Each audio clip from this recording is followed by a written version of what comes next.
एक थोड़ा सा बैक टू आज हमारा चर्चा है मोदी गवर्नमेंट एट 4, लेकिन इसमें ऑपोजिशन एट 4 भी हो जाता है। उसमें वी सीन हाल में 5 महीने में राहुल गांधी ये सेड कि मैं कांग्रेस प्रेसिडेंट बनूंगा, लेकिन उन्होंने ये भी कहा मैं प्राइम मिनिस्टर बनने के लिए तैयार हूं। लेकिन was that a good move कि इस समय बोलना एट अ टाइम जब कांग्रेस अपना बेस इकट्ठा कर रही है, उनको एलाइज की जरूरत है, एलाइज जैसे कि ममता बनर्जी जो खुद प्राइम मिनिस्टर बनना चाहती हैं। That statement at this time was it a good idea? ये वही विकृत वक्तव्य का विकृतता है जो अभी सुना आपने रोटेशन वाले प्रश्न के विषय में, कर्नाटक के 2.5 साल या 5 साल वाले प्रश्न में। ये उनके वक्तव्य का फिर विकृत करने वाली बात है। उनसे पूछा गया तो उन्होंने कहा कि अगर आंकड़े हमारे साथ होंगे तो निश्चित रूप से मैं जिम्मेवारी संभालने को तैयार हूं। क्या कहते वो? क्या प्रेस से लिख के कुछ बताते? और अगर कोई और उत्तर देते तो आप बिल्कुल इसका विपरीत प्रश्न पूछती। कह रहे भाई ये तो राजनीति में है, राजनीतिक लीडर है लेकिन तैयारी नहीं है। सच क्या बताइए? तो क्या उन्होंने ये कहा कि कांग्रेस के आंकड़े क्या इग्नोर करेंगे हम, कांग्रेस क्या करती है कैसा करती है इग्नोर करेंगे, लेकिन मैं तो सिर्फ प्रधानमंत्री बनने के लिए बैठा हूं यहां पर? तो ये सब गलत बात है ना, ये विकृत करने से फायदा क्या? लेकिन मैं आपको इतना बता दूं, आज 4 साल में इसमें कोई शक नहीं है, और आप अपने हृदय को टटोल के सत्य आंसर आपके अंदर है, उत्तर आपके पास। 4 वर्ष पूर्व जिस जबरदस्त समर्थन के साथ मोदी जी का प्रादुर्भाव हुआ था, क्या आज उनके वापस बोलने की वही जो चीज वो बोलते हैं, क्या उसमें लॉ ऑफ डिमिनिशिंग रिटर्न्स बहुत जबरदस्त तरीके से ऑपरेट नहीं हो रहा है? क्या जो जुमले कहते हैं, जो वक्तव्य देते हैं, क्या उनमें खोखलापन नहीं लगता? क्या लोग प्रश्न नहीं पूछते कि बड़े प्रभावशाली वक्ता हैं, प्रखर वक्ता हैं, लेकिन जमीनी सच तथ्यों के आधार पर इतना कमजोर है? मैं 2 उदाहरण दूंगा सिर्फ। 4.2 हमारे पूरे वक्त कृषि की विकास थी। 4.2, अब मैं बता दूं आपको कि 4.2 कृषि सेक्टर में बहुत बड़ा माना जाता है, ज्यादा माना जाता है, ऊंचा माना जाता है। और इनके 4 साल में कितना है बताइए? 1.2। और इसमें मोदी जी कहते हैं बार बार कि 2022 तक मैं कृषक की इनकम को डबल कर दूंगा। तो किसी अर्थशास्त्री, तो बहुत महत्वपूर्ण अर्थशास्त्री हैं, एमिनेंट अर्थशास्त्री हैं स्वामी जी, उसने कहा कि अगर आप इस 1.2 की विकास की दर में डबल करेंगे 2022 तक, तो आपको लगभग 10% या 12% ग्रोथ दिखानी पड़ेगी। रोजगार, इतने घिनौने आंकड़े हैं कि आप सब जानते हैं। तो इसलिए ये सब चीजें बिल्कुल से कोई शक नहीं है। हमारे प्रधानमंत्री पहले पूर्व वाले चुप्पी साधते थे, कम बोलते थे।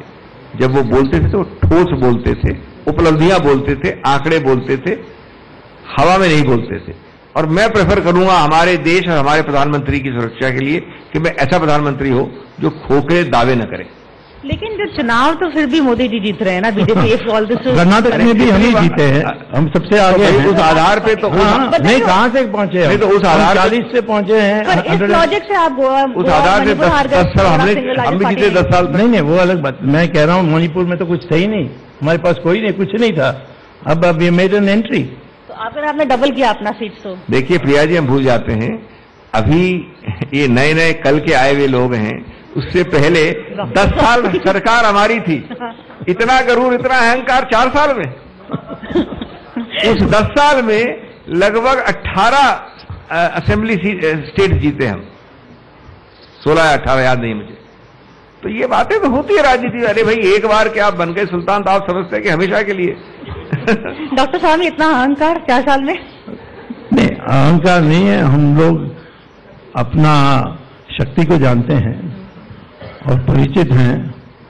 और इनका तो क्या है कि जो आपने प्रधानमंत्री के सवाल उठाया था अभी, राहुल गांधी ने जो बोला, अब उनके बोलने की क्या जरूरत है? सबको पता है कि परिवार से ही आएगा और कोई नहीं आएगा, तो उनको कहने की क्या जरूरत है?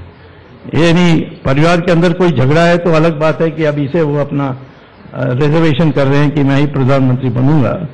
लेकिन ये इसी प्रकार से उनकी अहंकार यह है कि परिवार ही इस पार्टी को चलाएगी, और इस परिवार में जो भी सही है, जो भी वो सही कहते हैं सही है। तो उस प्रकार से हमारी पार्टी में, डेमोक्रेटिक पार्टी है, उसमें बोलने के अधिकार है। और मेरी जैसे मैं तो पार्टी इनकी पार्टी की जैसे बन रही है, पावर ऑफ 2 आपकी पार्टी में नहीं, आ रहा है। नहीं, मेरी जैसे कोई व्यक्ति उनके पार्टी में नहीं है।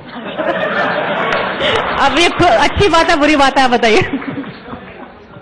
ये तो आप बीजेपी वालों से पूछिए, इससे शुक्रगुजार है कि नहीं बोलो।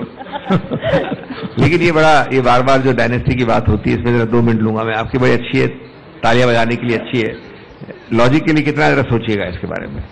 नंबर 1, जरा आप याद करेंगे कि कितने वर्ष हो गए जब से गांधी प्रधानमंत्री नहीं रहा? कितने वर्ष हुए? आखिरी गांधी प्रधानमंत्री कौन था? कब थे? 84 से कब तक? 91। आज कितने वर्ष हुए 91 को? अच्छा, उस दौरान कांग्रेस की कितनी सरकार हुई है? आज 30 वर्ष हो गए। 30 वर्ष में कांग्रेस की कितनी सरकार हुई है? कितने साल? तो ये वंशवाद अच्छा लगता है तालियां बजाने के लिए। दिमाग का इस्तेमाल करो भाइयों, दिमाग का इस्तेमाल करो। नंबर 2, ये बार बार डायनेस्टी की बात करते हैं। कभी इनको डायनेस्टी याद आती है जब भी अपने इधर देखते हैं राइट में शिवसेना की तरफ, कभी डायनेस्टी याद आती है लेफ्ट में देखते हैं बालाजी की पार्टी की तरफ। ये तो हमारे जब आगे देखते हैं जिनके साथ गठबंधन था इनका जम्मू एंड कश्मीर में एनसी के साथ, तो ये डायनेस्टी का सिर्फ एक सिलेक्टिव रूप से हमारे लिए इस्तेमाल करते हैं। नंबर 3, कभी आपने सोनिया गांधी के बर्ताव में आंशिक एक 10वां हिस्सा अहंकार और गरूर देखा जो आप मोदी जी में देखते हैं? डेमोक्रेट कौन है? डेमोक्रेट कहने से कि मैं छाती ठोकूं, मैं डेमोक्रेट हूं, डेमोक्रेट हो जाते हो आप? डेमोक्रेट एक सोच होती है, वो सोच समझ नहीं सकते मोदी जी।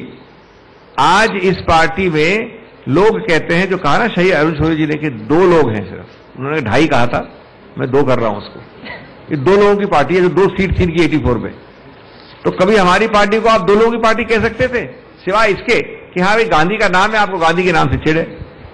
तो लॉजिक इस्तेमाल करें। 2 लोगों की पार्टी, जो अहंकार है, जो गणतांत्रिक एक मूल्य है, वो दिमाग और सोच और मानसिकता का होता है।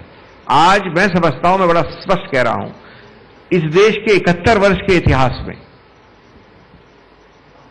केंद्र सरकार में डिक्टेटोरियल मानसिकता का और प्रतिशोध की भावना से सरकार चलाने का इससे बड़ा उदाहरण कभी नहीं हुआ है, कभी नहीं।